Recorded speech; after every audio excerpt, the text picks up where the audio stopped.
Bueno, muy buenos días. Tenemos el gusto de recibir acá en nuestro programa en la Argentina de Fogón en Fogón a una vieja compañera y amiga, Susana Andrade. ¿Cómo estás? ¿Qué tal? Buenos días.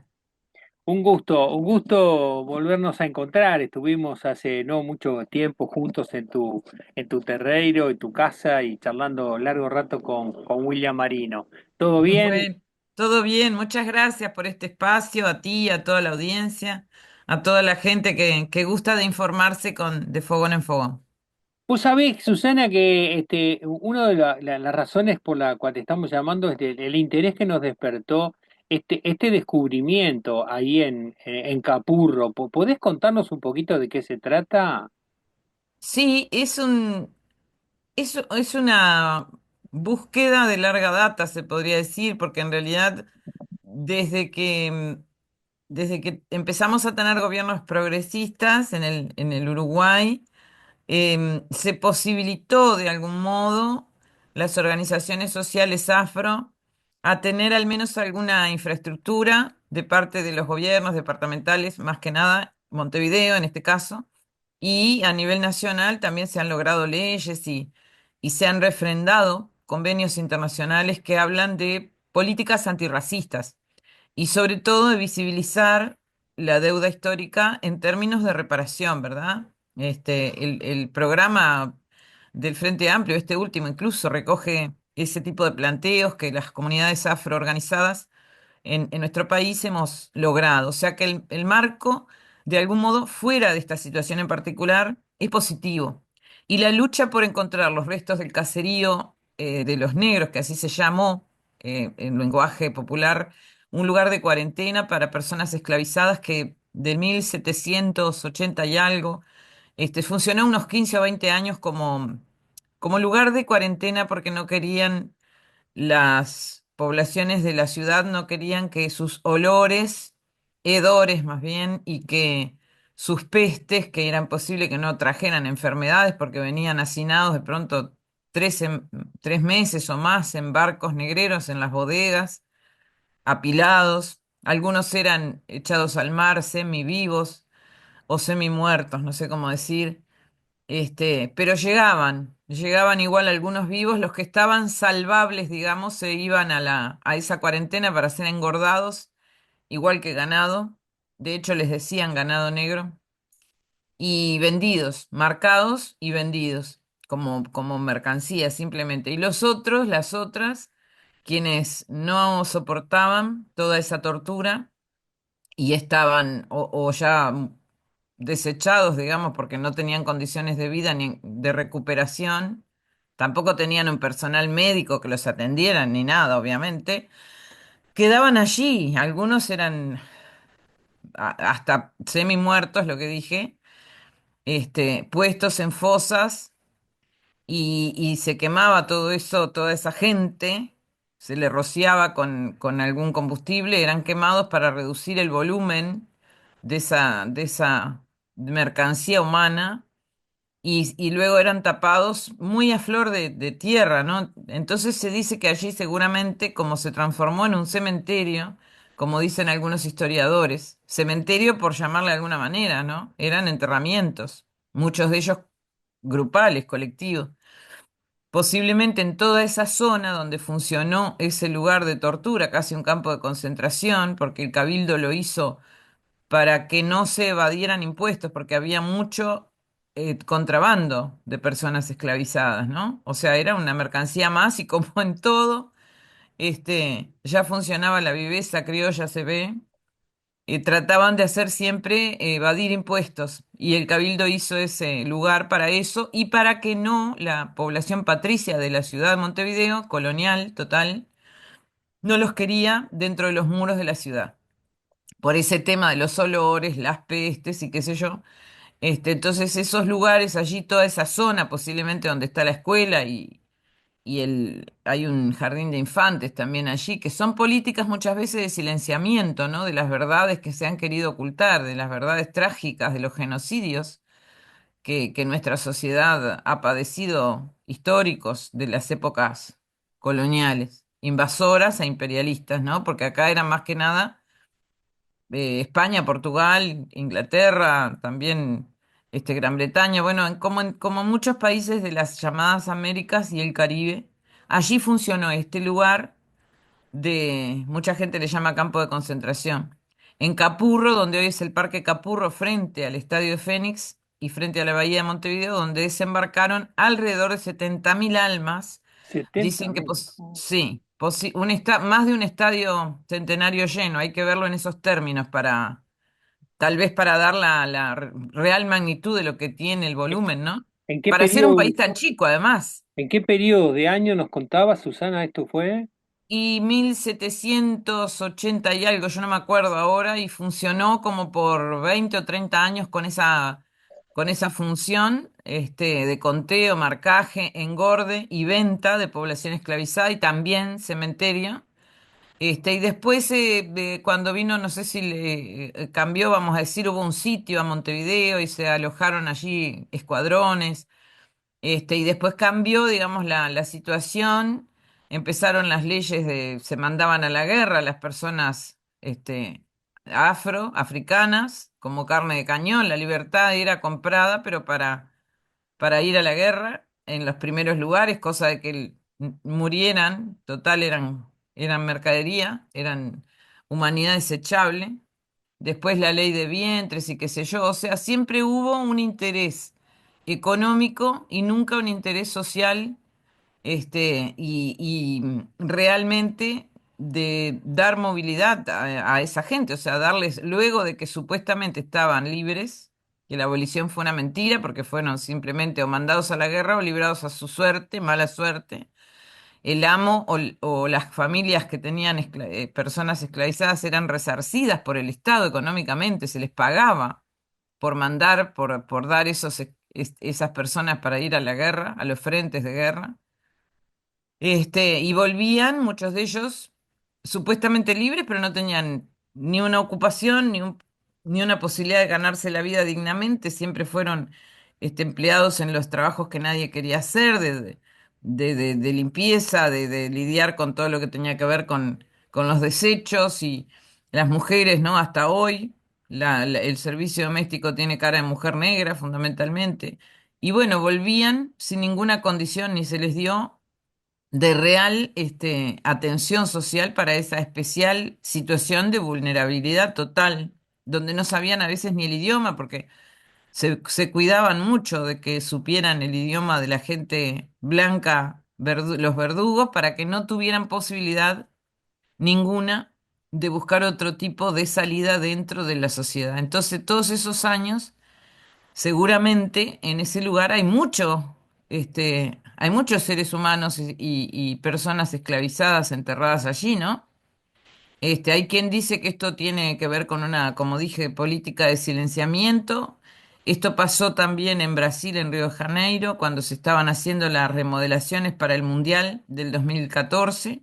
Empezaron a refaccionar una zona céntrica de Río de Janeiro y apareció el llamado Caís do Balongo, el muelle de la esclavitud, donde allí hubo decenas cientos de miles de barcos negreros, de personas que bajaban de los barcos negreros. Allí se encontraron también muchos restos, se encontraron una cantidad de esqueletos, hasta de niños, porque hubo una época en que se embarcaban exclusivamente niños y niñas en los barcos del tráfico humano, en la trata transatlántica de esclavitud, que en realidad tuvo mucho que ver, o capaz que todo que ver, con las potencias que hoy día económicamente dominan el mundo, ¿no? Porque toda esa mano de obra gratuita durante tantos años, en grandes plantaciones y demás, hizo al sistema capitalista, ¿no? Colaboró, sin saberlo, obviamente, y a la fuerza, todas esas personas que tuvieron grandes empresas después que hoy dominan el mundo lo hicieron con mano de obra esclavizada, mano de obra gratuita, torturada y asesinada en las peores condiciones que nadie puede imaginar. Susana, ¿y ahora qué es lo que se encontró ahora recientemente en este lugar? Bueno, se hicieron, como se ha hecho ya desde hace unos años, se encontró el verdadero lugar porque había gente que decía que estaba más para el lado de la planta de ANCAP y siguieron, los antropólogos algunos de ellos allí. buscando por otros datos que tenían que ver con historias incluso de venta y reventa, historias de dominio, de dónde habían pasado de una mano a la otra, más los libros, y encontraron que el verdadero lugar era allí donde está emplazada la escuela número 47. Juan María Gutiérrez es entre Avenida Capurro y la propia Rambla Portuaria. Allí hay, Entonces allí, sí, sí, sí, ahí es donde hay como un muro de viejos ladrillos, ¿verdad? Que rodea todo. claro, encontraron, primero que nada, en una de esas búsquedas, encontraron, ellos siempre recaban fondos de UNESCO, de aquí, de allá, bueno, encontraron los muros perimetrales de lo que fue ese lugar, ¿no? E incluso por análisis de laboratorio se descubrió, o de algún modo se analizó que tenían más de 200 años esos muros, más fotos, más la historia, bueno, fueron descubriendo todo eso. Y también estaba la posibilidad de que hubieran restos humanos, que había quien decía posiblemente no, porque el suelo uruguayo es muy ácido y posiblemente haya deshecho muchas de esos restos óseos. Pero bueno, hubo una especie de precisión de donde podría de algún modo ser los padrones. Se formó una comisión allí con el aval del municipio C, que es el municipio de la zona, consejos vecinales, fuerzas organizadas de la población afrodescendiente de nuestro país, sobre todo de Montevideo. Y bueno, y se fue trabajando junto con los antropólogos que tenían la inquietud esta. Y bueno, eso derivó en que fuera declarado sitio de memoria por la ley llamada Ley Carámbula, que declaró los sitios de memoria ampliando también a la historia afro e indígena. Entonces se pudo declarar sitio de memoria y la Institución Nacional de Derechos Humanos, que es quien hace las declaraciones, habilita, luego que se hace esa declaración, pedir un fondo concursable. Y se pidió un fondo y se hizo esta última investigación donde apareció un cuerpo casi completo de una adolescente africana de entre 200 y 250 años tienen los restos óseos. Eh, Al parecer, una persona en condiciones, digamos, el contexto es de violencia extrema, ¿no? Por la forma en que fue encontrada, así lo definen incluso los antropólogos. Eh, ¿Cómo, tiene, qué lo lleva a esa conclusión? porque tiene, vamos a decir, el enterramiento obviamente no es en un cementerio, o sea, allí no hay un cementerio legal, digamos, por decirlo de alguna manera, y además es un pozo relativamente chico donde la persona apareció como encuclillada, pero casi en posición fetal, ¿no? Como que, bueno, hicieron así, pum, y la tiraron para adentro.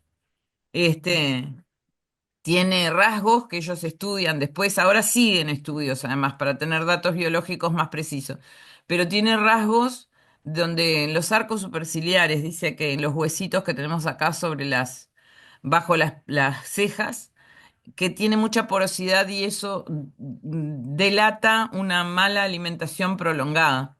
Incluso dicen que no se pudo desarrollar por las condiciones de emergencia que tenía su cuerpo, a pesar de que era un adolescente bastante grande para decir, ¿no? Entre 16 y 18 años posiblemente hubiera, entre 14 y 16 años decían primero y luego precisaron entre 14 y 18 años, pero nunca por las análisis que hacen ellos, ni tuvo familia ni llegó a tener un desarrollo físico en torno a la madurez sexual que podría tener una persona a esa edad.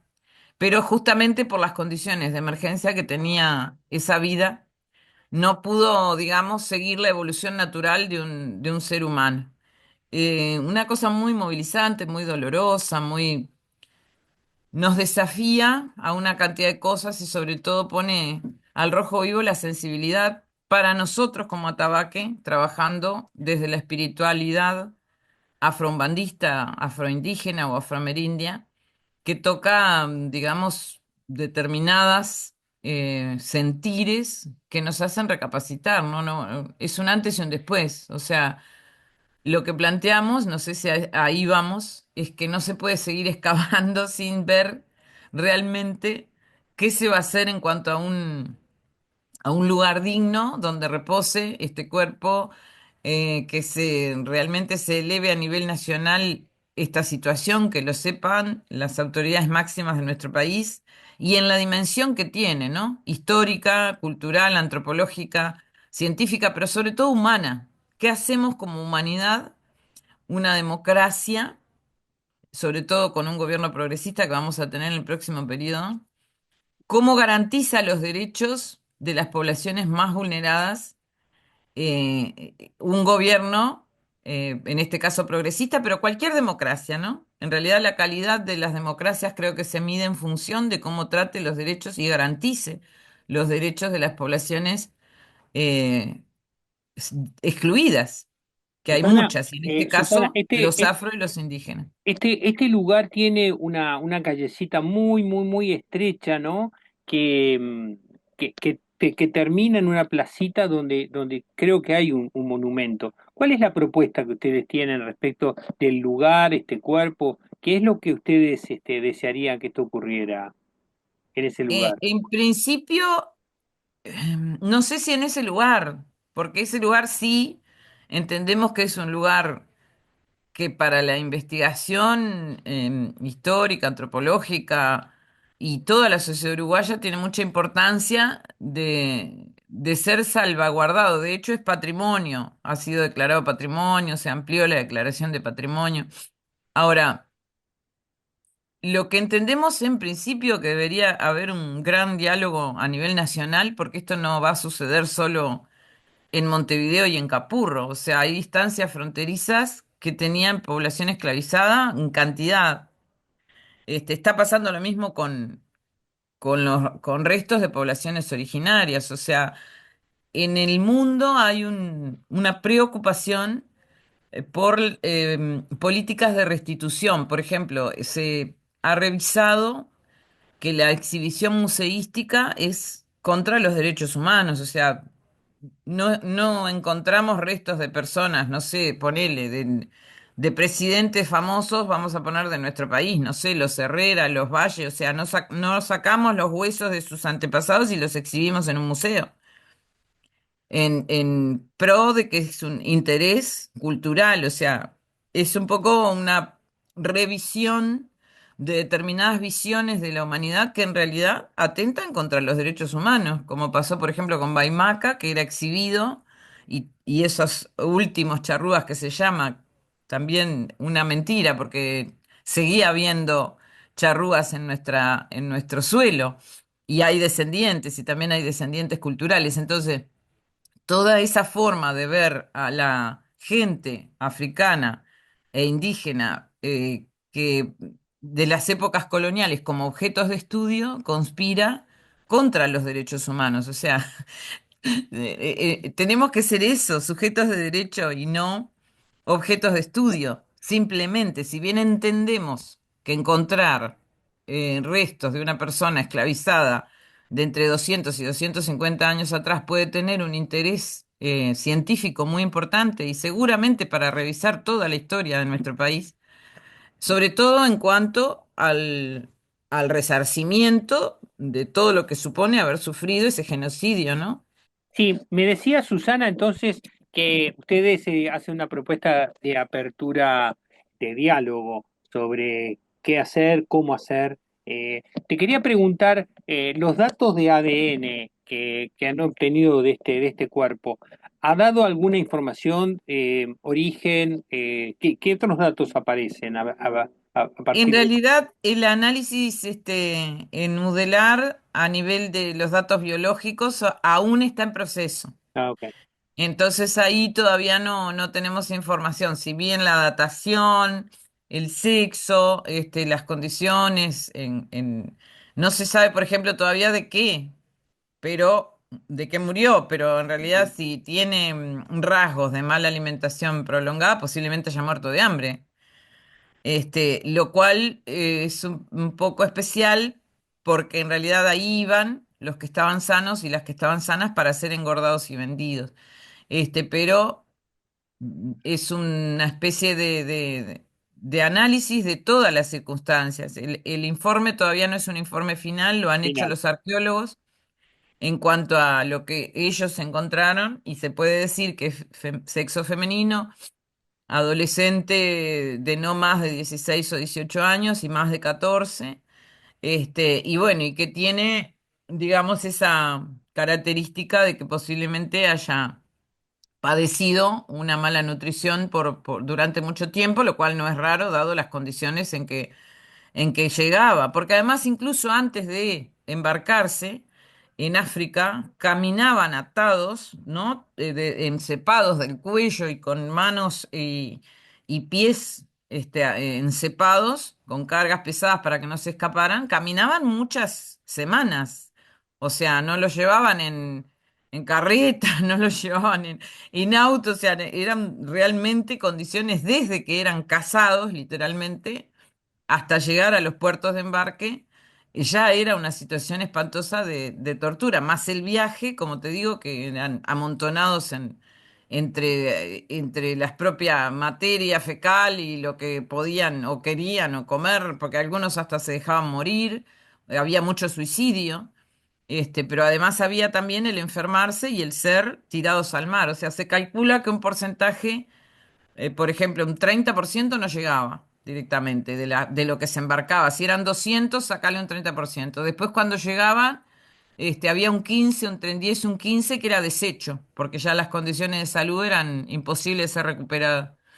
Por eso debe haber muchos restos humanos allí. Entonces, Me Atabaque decías lo que que el lugar pide. del encuentro, el lugar donde encontraron a esta chica, está sola. Es decir, no hay. Sí, hizo un enterramiento solo.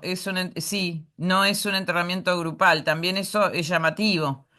Pero ¿Siguen, bueno, siguen capaz buscando en la que quiso zona? ser escondida, alguien la quiso esconder, de que no sé, no sabemos. ¿Qué me Hay, decías? no, si se continúa el trabajo de los antropólogos en la zona desenterrando. Mira, este proyecto ya terminó porque incluso el dinero que se brindó se usó. Entonces lo que proponemos es que allí no se hagan más excavaciones hasta que se sepa qué se va a hacer, no solo con estos restos, una despedida digna, hay quien habla de darle una bienvenida porque abrió portales de búsqueda o de encuentro muy especiales. Otras personas hablan de un santuario, hay quien habla de un cementerio de la memoria.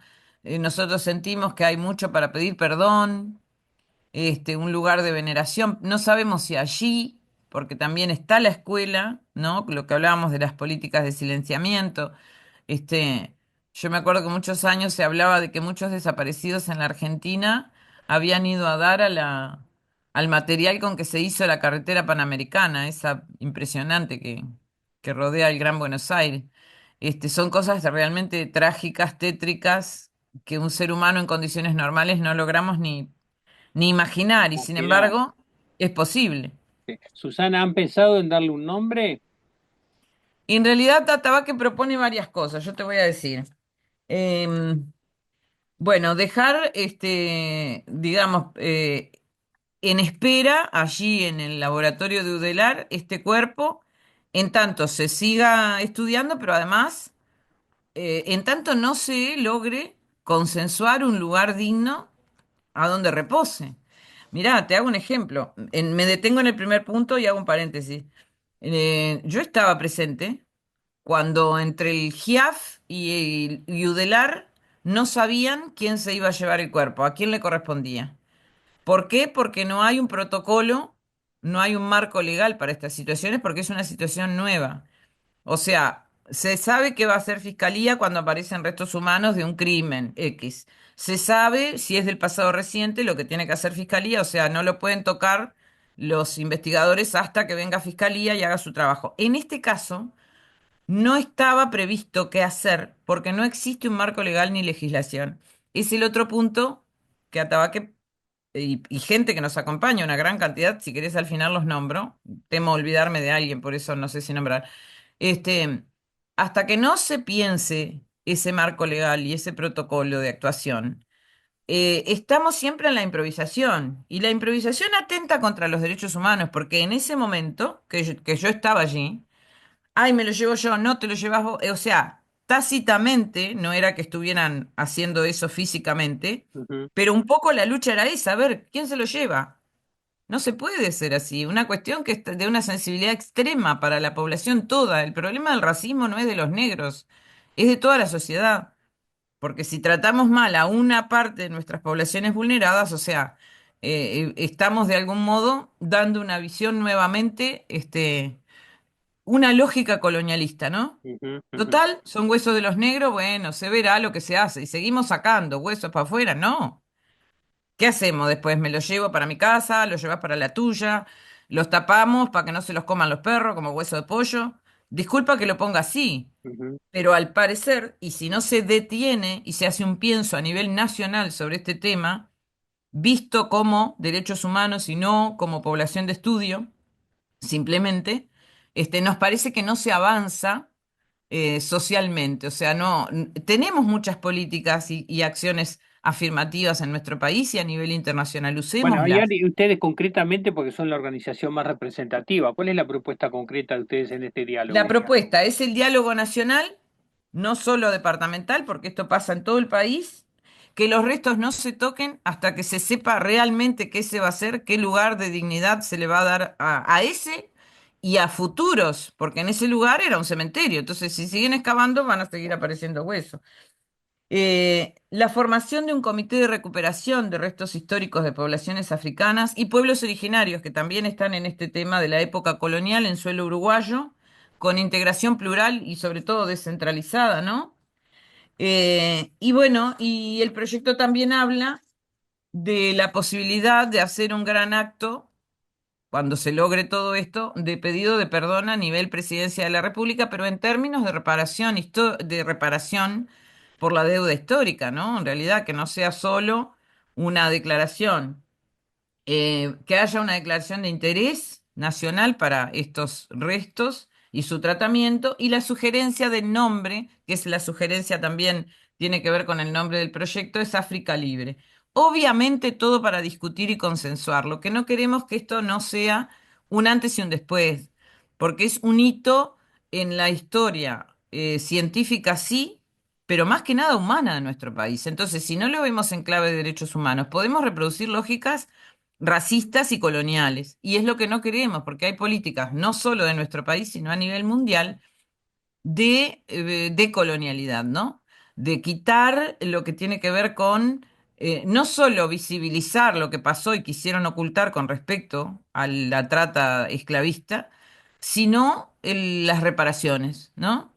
¿Qué se puede hacer para que esta población, que las reparaciones son siempre simbólicas, porque en definitiva volver atrás el tiempo no se puede? Por algo luchamos contra el racismo, porque hay una exclusión estructural, racismo sistémico, tenemos, digamos, marcos legales que también de algún modo reproducen muchas veces las lógicas esclavistas o excluyentes. Bueno, queremos luchar contra todo eso nosotros y muchas organizaciones y gente que nos acompaña. Entonces pedimos detener la situación, no es que vayamos contra la ciencia, para nada, que sigan las investigaciones, hay mucho para investigar, sobre todo en este mismo cuerpo que apareció o en otro tipo de investigaciones, pero que allí no se siga excavando hasta que este diálogo nacional tenga el rango que merece, los derechos humanos de las poblaciones africanas esclavizadas, y en eso también nos acompañan las poblaciones originarias porque están en la misma lógica. O sea, en la política museística, de exhibición museística en el mundo entero, en países desarrollados se podría decir, está siendo revisada, se devuelven restos de poblaciones originarias a las comunidades que los reclaman, pero no así nomás, como sacarlo de acá porque molesta, no. Toda una política de contención y de, sobre todo, de reivindicación de derechos humanos para estas poblaciones que han sufrido subalternidad históricamente, pero por los orígenes esclavistas y coloniales de poblaciones que, bueno, hoy día son demasiado desiguales con un porqué, ¿no? No es casualidad que haya racismo. En Latinoamérica es la región más desigual del mundo debido a justamente la colonialidad y todo lo que tiene que ver con la esclavización de millones y millones de seres humanos y el sometimiento de las poblaciones originarias también, indígenas, ¿verdad? Susana, Así que bueno, todo esto de algún modo parece desordenado y muy grande porque lo que sucedió es muy importante y queremos que sea un antes y un después y elevarlo a un diálogo a nivel nacional con incluso autoridades que están tomando hoy día el poder, el gobierno. Ya tenemos lazos tendidos, de hecho ya pedimos una reunión con el presidente electo, Yamandu Orsi. Tenemos reuniones previstas también con la gente del rector y los decanos de las facultades implicadas para hacer sentir nuestro punto de vista. No sabemos si lo tomarán o no, pero al menos sentimos que nuestra lucha tiene que de algún modo liderar todo este proceso y bueno, lo ponemos allí. Si lo toman o no, ya será cuestión de otras, este, tiene que ver con autoridad también y con poder y con gobierno. Pero si quieren cambiar, si la democracia realmente es amplia y profunda, y si derechos humanos hablamos, creemos que debe tener un espacio a ese rango esta hermana, esta hermanita afro que apareció allí en Capurro. Susana, conmovedor el relato. Te acompañamos y estaremos al tanto y siguiendo este proceso que va a llevar, que están llevando las organizaciones afro. Te mando un abrazo y bueno, buen año para ti y para Muchas toda la gracias. comunidad. Organizaciones afro e indígenas también. Mirá que está Asociación Africana del Uruguay, Mujeres de Negro, Crisol, por el tema de que es una muchacha afro, mujer, menor, incluso menor hoy día decimos para las leyes pero es una adolescente. Se trata de derechos humanos, ¿no? Así que bueno, están ellos acompañándonos también, mujeres abolicionistas, Grupo Visión Nocturna, Africanía, Conacha, Adench, Comunidad Tribal Afroindígena, Anachihuat, Epaj, y hay muchos templos afrombandistas que quisieron ser nombrados. Y bueno, no te nombro personalidades porque serían muchas y también voy a dejar algunas de lado, pero gente relevante de nuestro hacer afro, como Beatriz Santos, Néstor Silva, Óscar Montaño, Fuca Lontange, Danilo Antón, Nicolás Guigú, que son antropólogos. Tenemos también a Fernanda Olivares, una antropóloga afro de las pocas que tenemos. Bueno, ya te dije Danilo Antón, Andrés Urieste, Denise Mota, Alejandrina Daluz, Mirna Jiménez. O sea, hay, y me quedan una cantidad por nombrar, pero no quiero alargar la nota.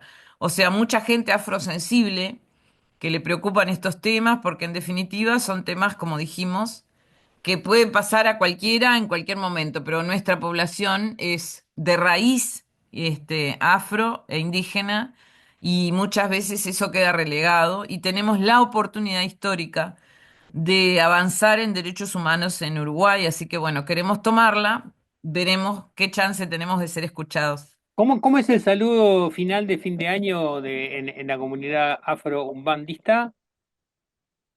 Mucho allí para la vida, muchas esperanzas, mucha luz, mucha justicia para que llegue la verdad a ser relevada, ¿m? Que la paz no sea a costa de la verdad, que tengamos siempre un sentimiento de claridad hacia los derechos de las personas que también tienen que ver con la espiritualidad.